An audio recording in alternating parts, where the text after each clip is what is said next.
Hello and welcome to the Ask Weldon Show, episode 260. Today's topic is key fundamentals for a new amateur team, energy without sugar, and going pro while old. We also have a bonus question because I'm doing 4 questions a show now until I get caught up on the questions. And that bonus question is, how should I choose my priorities, based on a question from Charles about the book that he's reading, which is called Essentialism. I've never read it, but if you like the question and you like Charles's energy, maybe you go check it out. We'll see. So why don't we just jump into the first question, and I will do any announcements that I have after that. Question number 1 from Emil. Where's the audio? Here we go. Hi Weldon, just to say thank you for all the amazing content. Here's a backstory to my question. I'm trying to assemble a team that is to compete in the top amateur scene in PUBG. We're from different nationalities and is going to speak English. If we can focus on the team's functionality to answer this question, like as a group of 4 individuals, I've put a lot of thinking in whether we should find a coach or analyst, and in general what we should start off working on. So without being PUBG specific, and just like a team or a group of 4 people, the question boils down to the following. What key fundamentals should a new team start off working with in the first weeks?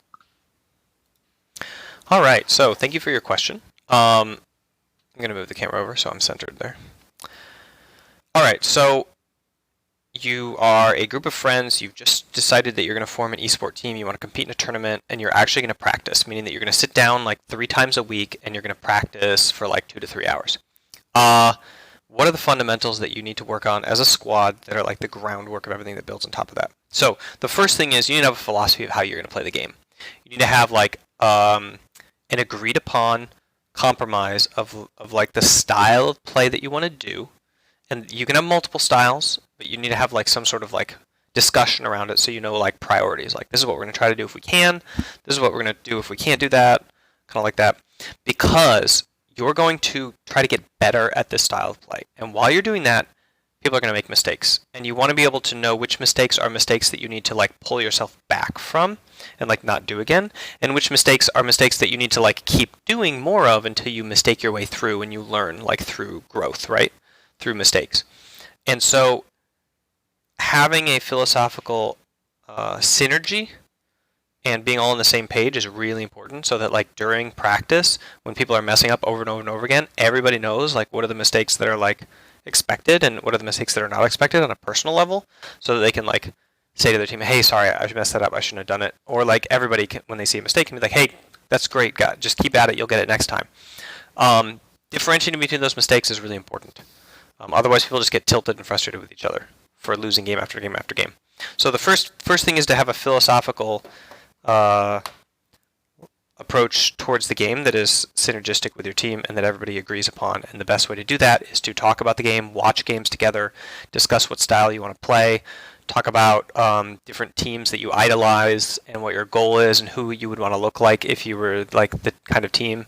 Do you want to be a dominant team? Do you want to be a feast or famine team where you crush everybody or die trying? Do you want to be like the super secret team that always has the best position and like never gives it up? Do you want to be the team that's always on the outside, like outside of the circle, like coming in? Do you want to be the team that that always comes from unexpected angles? Do you want to be super, super good at utility and use it like in every fight to get a big advantage? Do you want a long-range team? Do you want to be a rushing team? Do you want to be a pincher team? Like, anyway, come up with a style that you can agree upon and that will inform your practice and the attitude you should have towards your teammates' mistakes. That's the number 1 most important thing. Second thing, on the practical level, so that's like theory crafting, conversation, stylistic level. On the practical level, you need to get a glossary of terms. So I don't know which nationality you're from. If English is not your mother tongue, glossary of terms is basically just like a dictionary, I guess you would say, of what words mean. So when you call something with a single word or a sentence, it has a whole meaning behind it that everybody is on the same page with. Kind of like a playbook in sports. So like you're an offensive coordinator, like we're going to do the play 7643B, and everybody knows what that means, except you're going to be using words, not numbers and not monikers, because you're not trying to keep this stuff secret from your opponent like you would in basketball or in soccer or European football, where like you're shouting from the sidelines, so you got to kind of keep stuff like in code words. Like you're just talking with each other, so you don't need code words. So you can say actually what you're going to do. But anyway, you guys need to know what everybody's role is in every play, and the way that you do that is you deconstruct your play. So you finish a game, you go back and you look at the game, and you look and you're like, okay, well here my idea was we would do this. What was your idea? Like how would you see this thing play out? And you'd say like, oh well, I was seeing it playing it out like you would do this and I would do this and you would do this and then we would win. And you'd be like, oh well, I was seeing it playing out like I should do this and you should do that and then we would win. Okay, well then the best play here is that we three people do this thing in this way, and this is your job, and this is my job, and this is my job. Okay, everybody clear? Okay, what do we call that? Like in game, like how do we remind each other like that this is happening? Oh, we don't need to remind it. It's a basic play. We're just always going to remember it. This is just how we should do it every time. Oh, okay. So like we'll just call it the basic. Just do the basic.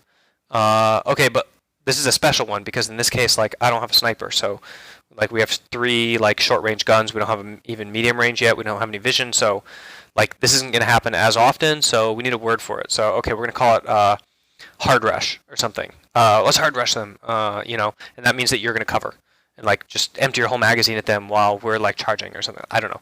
Whatever your play is, like you need to know who like is in charge of utilities so you can pass off your grenades and stuff like that. But anyway, the point is like I want you to have an agreed upon vocabulary for these that you can do. Okay, so those are the 2 basic fundamentals you got to get down. And then the third one is just kind of basic teamwork stuff, like make sure that you enjoy each other outside of the game. Make sure that you don't hinge your friendship on winning and losing. So make sure you're doing stuff and talking about like what's going to happen if you win, what's going to happen if you lose, how it's a team game, and like there's going to be at the amateur level like highly skilled and unhighly skilled people on the same team, and you have to coexist without wishing that you had a different teammate.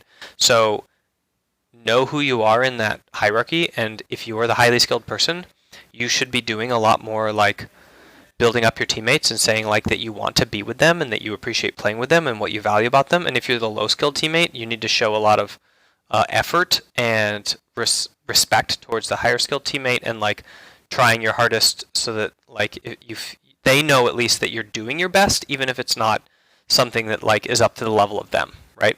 So that they feel good after they lose with you on the team. And those are kind of just like the minor glue that holds teams together, but that makes it more fun to do competitive esport instead of like just really frustrating grind. And yeah, I think that should be the priority. And there's really no concrete advice for that. It's all the basic stuff that you know from team sports and you know from team activities, and you just gotta figure it all out. So thank you for the question. I appreciate it, and I'm gonna jump into the announcements now.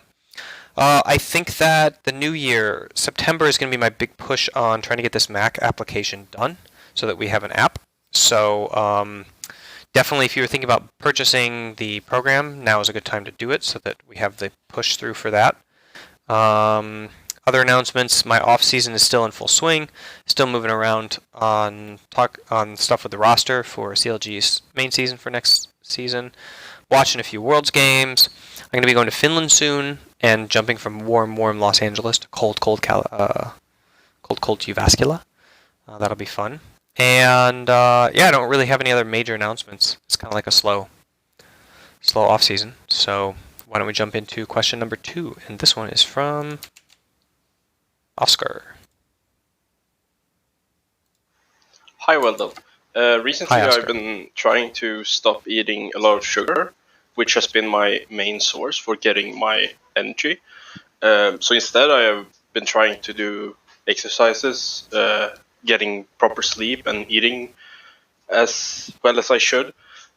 So my question to you is that since I don't get my energy from sugar, that like instant energy, I feel tired sometimes during the day, and I don't know if I should try caffeine or something like that, because I have never drinking coffee. I don't like coffee. I have been trying tea, but that's pretty much it. So I read a lot of stuff about caffeine. I don't know if I should try it.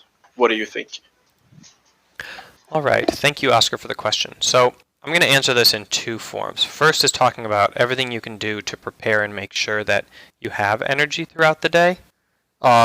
and to understand when your energy should naturally be down.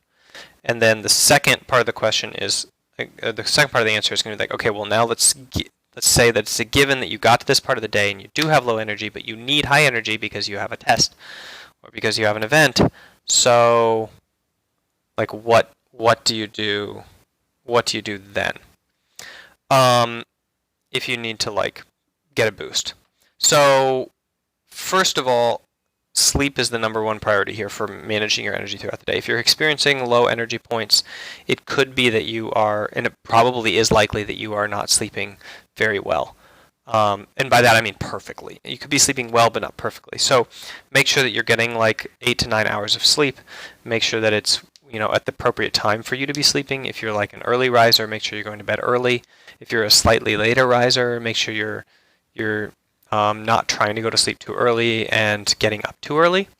And definitely make sure you're not going to bed late and getting up early, which is probably the worst of all those worlds. And then respect the quality of your sleep. Try to look at it real quick and make sure that you eliminate, for example, light in the room that you're sleeping in, sound in the room that you're sleeping in. Make sure that your temperature is dialed in, that it's like low.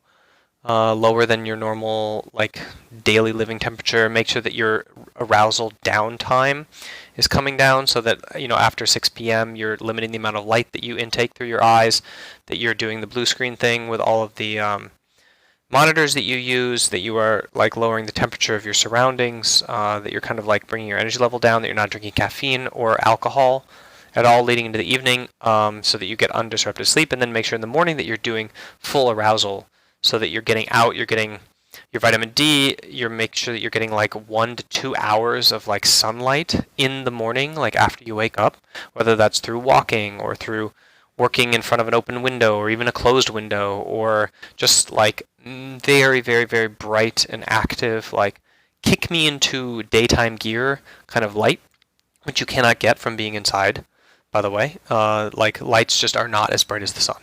It's just impossible. They don't do the same thing to the eyes that sun does. And I don't mean like triggering hormones, although that is what happens. I mean like, as in just the sheer like brightness level. I'm not talking about the melatonin suppression effect of blue light. I'm talking specifically about like just the sheer lux capacity of the sun versus a light bulb.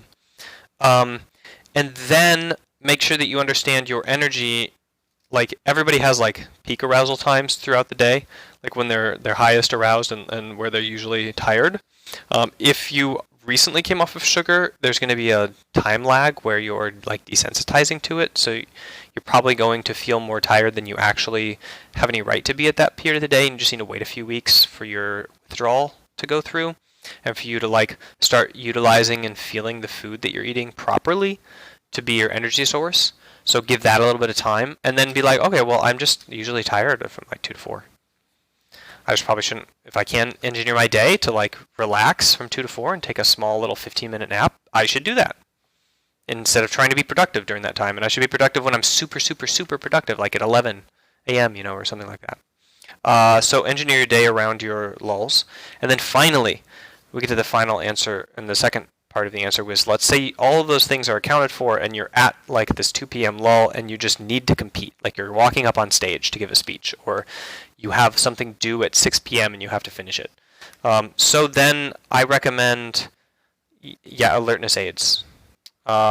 First and foremost would be non-chemical, so things like mindfulness meditation, if you're good at it. So mindfulness meditation, when you first start out, usually makes you sleepy, but eventually you can see tiredness as an internal state, and you can start avoiding or ignoring it in the same way you would ignore or avoid over-concentration on sound, whatever. So you can essentially treat it as something that can be fought through. So mindfulness meditation is something that I used to fight tiredness once I was really, really good at it. Or to increase alertness, not to fight tiredness. And you can do things like get up and run around and get your blood moving and exercise, and you can eat something slow carb, or then you get to the parts, the aerogenic aids, such as caffeine. So obviously if you can drink tea, I would just recommend tea. Just stick with that. If you want to add coffee, you can add coffee. These are decently healthy performance-enhancing alertness aids that are, in a lot of cases, more beneficial for your longevity than not. So, for example, coffee is associated with lower levels of Parkinson's disease and lower levels of heart disease, and lower levels of bowel cancer, I believe. So, and it's not causally related, these are correlational, but it's not like coffee is like a problematic thing if you have a low anxiety life and you don't take it in a time when it disrupts with your sleep. So remember that caffeine has a very long half-life and a very long quarter life, 6 hours, and then like 12 and 24 hours. And so you're going to have caffeine in your body, and so your sleep is going to be inhibited. So you should make sure to keep it very low-grade caffeine, and only when you need it. And don't become dependent on it, and definitely don't drink it after like 3 or 4, or definitely not 5. Okay, so that's the answer to that question. I hope that was helpful, and definitely don't go back to relying on sugar. Okay, Mac program. So the Mac program is an online course right now, online video course composed of 49 videos that you take, that you you watch one per day, and each day is composed of a lecture and a seated mindfulness training. And this is the course that I used in the beginning of my career as like the main introduction to mental resilience in the performance setting for every team that I worked with, from CLG to TSM to G2, back to CLG. And it's like the fundamental understanding of what mental resilience is, what poise is, the ability to act in service of your values instead of your emotions, and how to pull those out in a day-to-day setting when you're trying to grind it, and also in a performance setting when you're walking up on stage. And this online course is something that I've been working on for years. This is the 3rd version of it. This version was launched 2015, so it's already 4 years old. I'm currently recording the new version, already like 10 sections or whatever on both the lectures and the mindfulness. It's all written, just recording it. And it's going to be launched as an app at some point in the future, whereupon if you own the course already, which is a one-time fee, you'll just be grandfathered in, you'll get the app, which is going to be like an upgraded version of whatever this course is. The course has a lot of great feedback from people who are performers in management, esport. What are some of the other sports that people have talked to me they have used the Mac program for? Singing, running, hurdling. A hurdler who used it for their sport. Swimmers, lots of swimmers and tennis players, lots of them. No golf players yet. So if you play golf and you've used the Mac program, please message me. Let me know how it's worked for you. And it's just it's pretty straightforward. That's everything it is. Just go to mindgames.gg. You'll find it there on the web. You have to use the code AskWeldon. If you previously have owned it and you can't get access, it's because it's been moving websites as the previous websites have crashed or died, or I've moved or had to change providers because they got too expensive, etc. So just hit me up with your login and I'll fix that for you. There's no like service people in the app. It's just me, so you just have to get a hold of me if something goes wrong. Use the code AskWeldon to get a discount and to say that you come from YouTube and or Twitch if you're here on Twitch, with the 30 live viewers who are currently watching this show live, which, by the way, you should check out, twitch.tv/mindgamesweldon. This show is actually a live show, not just one on YouTube, and you can check it out every time that it's broadcast. It's kind of at random times right now because I don't have a set schedule, so get the phone on your app, Twitch application on your app, and you'll get cool Twitch notifications like this, and then you can see when I go live, and you can just click it, and you can catch the show like that. All right, that's it for announcements. Let's jump into question number 3 from Charles. Hi, Weldon. Hi. I'm reading Essentialism by Greg McKeown, and I'm having trouble deciding on priorities in my goals. Do you have any suggestions for prioritizing strategies and time spent on those strategies as you try to accomplish your goals, whether they're making worlds or, in my case, teaching science? Yes. So the thing that you're trying to do is values exploration. I have a whole section of it in the Mac program, by the way. And I think you start out with a lot of long-term thinking, like how do you want people to talk about you at your funeral? What kind of person do you want to be described as? Not what do you want to have accomplished. Those are goals. I'm talking about values. So like, how do you want to accomplish the things that you're accomplishing? If it helps, set a goal like, I want to do this thing. I want to be a person who does this thing. And then say, how do you want people to describe you as the kind of person who did that thing? Let's pretend there's 10 people who did that thing. What separates you from them, or what kind of person are you while doing it? Are you a kind person? Are you a great father? Did you always make time? Like, just talk about like the quality of person that you are rather than the thing that you accomplished. And those are your values. And then I want you to bring it back to like, okay, let's say it's not the end of your life and this isn't your funeral, but let's say it's the end of your career and you're retiring. How do people say about how it is that you lived out your vocation? What kind of worker were you? What kind of employee? What kind of boss? What kind of whatever? Not what did you do? What kind of it were you? And then dial it back to like the end of the current season of your life. Are you a student right now? Are you a child of a parent? Are you a new parent? Are you a new member at a church? Are you like what are you doing right now that is going to be over in the next 2 or 3 years? Or that you're undertaking as like a mission for the next like phase of your life to accomplish? And how do you want people to describe you at the end of that phase as you're transitioning to the next one? Let's say you get promoted. Let's say you get picked up by a team because you want to be an esport athlete. Let's say you finally like launch your startup or sell it. Let's say you finally are successful in pulling in revenue and you become a boss. Let's say that you've finally leaving this department or becoming the department head after being its employee for a long time. Whatever it is, write out then what kind of employee you would have been, or student, or child to your parent, or uncle if you have nieces and nephews. What would you have done, and what kind of human would you have been while doing it, and how would people describe that from the outside? What actual physical behaviors would they be able to point to say you are that kind of person? Okay, and then you do values exploration. So you look at those and you write down like 2 or 3 words that you think like inhabit the values that run through that line of exploration, and then you create smart, well-crafted goals that are in line with those values, the value-driven goals. And you essentially say, like, I want to accomplish this thing in this way. I want to accomplish this thing by being this kind of person. And then on a day-to-day basis, you have a way of doing the thing that you're doing. And it doesn't matter if you're actually like getting to the thing that you're doing, but you're doing it in a certain way that you can't fail at, because you can always do it in that way, even if you can't do the thing itself. And that is what comes to define you. So that values exploration is how you find your priorities and how it is that you're going to act, or how it is that you're going to act towards the things that you want to do. And it becomes irrelevant what you want to do at that point, because you have a way of living out that is the culmination of who you want to be, and as you strive to be that kind of person all the time and live out those values, you accomplish whatever it is you happen to be working on, which is pretty irrelevant, in my opinion, in the grand scheme of things.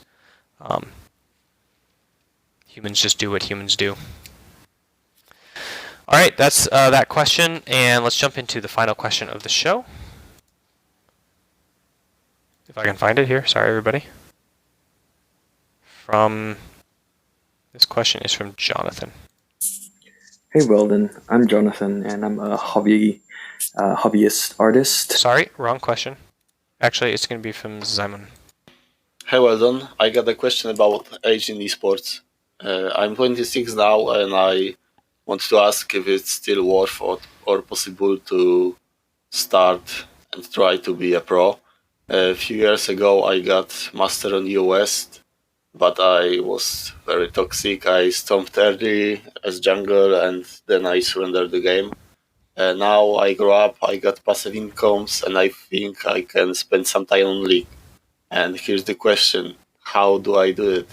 What are ways to go pro? What league should I get, and where? Important question: how Riot and teams look at the older players? What if they have families, and so on?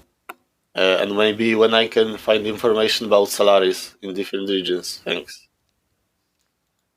All right, so salaries in different regions. I think basically you have to Twitter hunt for that. I don't think there's any public information out there. I think that like China is probably the highest paid region, probably North America, Turkey, Europe, maybe now, are probably the next highest paid regions. Then probably Korea, Brazil, and on down and down from there. As far as age, the only issue in my mind that comes with age is free time. So as you age, you get less and less free time. And that's because you have things like families and hobbies, and you need to have, in order to be a high performance athlete, like as an NBA player or a hockey player or somebody who's on one of the best teams in the world or an Olympian, generally speaking, if you get married, you're going to be marrying a person who's like going to take care of everything their own. They're not going to, for example, bother you with like their problems or the things that they're doing that day, or let the kid wake you up in the middle of the night. They're going to be the one getting up and doing that because they know that you need to sleep and these kind of things. So that's not like a very modern relationship. It's kind of like a more of an old school relationship. If you're a male, if you're a female, it's a rather new school relationship. But like generally speaking, in esport, it's doubly so because you actually have to train even more than you do. In traditional sport, you can only train a certain amount before your body breaks. And so you have a certain amount of lag time in the day you can live your normal life. But in esport, that is not true. In games like CSGO, or games with aim that are low on strategy and high on tactics, you can train a lot of the game, and then you can maintain that skill. You can like just maintain it through drills, and you can be a professional at a professional level. But if you're in a game like League of Legends or Apex or one of these games that like changes constantly, and the game is constantly being updated, and things are changing, and the strategy is changing, and like, then you basically are gated by training time. Because you can train the entire day without getting an injury, people will train the entire day without getting an injury, and therefore you're competing against those people, and you're not any smarter than them or anything, or faster than them. Everybody's basically like at the top level. Everybody's basically the same in terms of like quality of their reaction speed and their thought process and their strategy. Some people are like heads and tails above, but like they seem heads and tails above, but really it's like very micro above. Right? It's just enough to like crush everybody else at that level, because that 0.1% makes a big difference when everybody is in that 0.1% and you're 0.01% better. But my point is like you are gated by time. So if you have time, it's possible, and if you don't, it's not. And if you have time and it's then it is possible, but you have to then you run into the third barrier, which is brain plasticity. So by the time you hit 26, it's really slowing down. So 18 to 26 is the slowdown period for men. Not the slowdown period. The slowdown period is from birth to 26. But 26, you basically have your adult brain. And at that point, brain plasticity is through building, not through winnowing. So essentially, where from 0 to 26, you're winnowing your brain down. So the ability to like learn new skills is amplified a lot. Because your brain is like primed for that. 26 and afterwards, you have to learn everything as an adult would learn it, which means you need to have high focus, and you need to have excellent sleep, and you need to have everything dialed in your life in order to promote that kind of like rapid neurogenesis and formulation of new and better like connections in your neurons for performance in your sport, for what you trained that day. And so the answer is yes, but it's going to take a very concerted effort. And if you aren't already high ranked, or you weren't already high ranked, you probably shouldn't try, because it's going to take so long to get to that point. Like by then you'll be in your like mid 30s, and it probably like won't be worth it anymore. Because the real question is like, what is the salary differential between what you're making and the time invested that you have to put in, and what else do you want to do with your life instead with all of that time? And for a 17-year-old, like they're like, well, what else would I be doing? I just want to play video games. But for like a 27-year-old, like maybe the answer is different, if you get my drift. High rank would be like less than the top 1%. So if you think that the pro player base in the world is 0.002% of all league players go pro. So if you want to be high ranked and break into that, you need to be in the 0.01%. You need to be in the top. If you want to be in the top like 800, you need to be in the top 10,000. And if you are thinking about whether or not you want to train to go pro, and you were at one time in the top 10,000, then you think I can get back to the top 10,000. But if you were just like mid-diamond, and you're like, I want to go back and get back to mid-diamond and climb up, and you tried really hard at the game back then and you didn't get higher, you're in the top 2%, right? But that's a far cry from the top 0.01%, 0.002%, which is the people who actually get paid for it. Basically, I would say Masters or Challenger or Grandmaster. If you were Diamond like 5 years ago when you're thinking of going back and going pro, there's probably a better use for your time. Also consider new esports as well. If you're going to be training yourself up in an esport and you have the opportunity to tackle something new, you can try a win-win situation like streaming streaming and practicing a genre of esport and constantly going from game to game and always working on improving yourself and getting better and better and building up a streaming personality or a streaming following so that you have a win-win scenario. Either you end up going pro at some point or you end up with a successful business model or a successful personality or networking contacts or just a lot of fun in a new hobby and a lot of practice on improving yourself, moving from sport to sport to sport as like MOBAs. Let's say you want to focus on MOBAs, so you're just always working on like the next MOBA and a variety of MOBAs and like different MOBA tech and theory crafting and stuff like that. And you build a brand around that journey, and it like is a win-win situation because you either end up going pro or you end up with a successful brand, or you end up with a lot of the assets of attempting to do both of those things at the same time, which are very synergistic, by the way. So that is my advice to you, Zimin, I think is how you pronounce your name. Shimon. I'm not really sure. Anyway, appreciate it, and thanks for calling in. And I will see all of you guys in the next show. Make sure to check out twitch.tv/mindgamesweldon for the live show. Follow me on Twitter. Go to mindgames.gg and buy the Mac program. Bye.